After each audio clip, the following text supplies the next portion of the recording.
যায় একটা টাইমের মধ্যে ফ্লাইটটা হয় প্লেন আমরা সিম্পল প্রেজেন্ট ইউজ করব।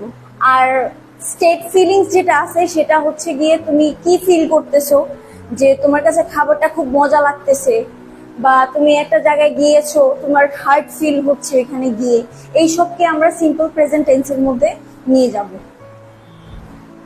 তারপর হচ্ছে I go to the gym twice a week.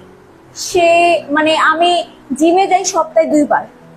এটাও হচ্ছে একটা রুটিন হ্যাবিটস এর মধ্যে পড়তেছে, এটার জন্য আমরা এটাকে প্রেজেন্ট সিম্পলে ব্যবহার করব। তারপর জেনারেল ট্রুথ এন্ড ফ্যাক্টস হচ্ছে গিয়ে যে দেখো the sun rises in the east, water বয়েলস schedule যেটা আছে স্পেশালি উইথ টাইম টেবলস। এটা কখন ইউজ হবে, আমরা কখন জানবো এই ওয়ার্ডটা, মানে এই সেন্টেন্সটা সিম্পল প্রেজেন্টে পড়েছে যখন আমরা দেখবো একটা ফিক্সড টাইম দেওয়া থাকবে, যেমন শিডিউলের মধ্যে পড়েছে। দেখো the train leaves at 9 p.m. School starts at 8 a.m. প্রতিদিন ইউজ করব। Do not.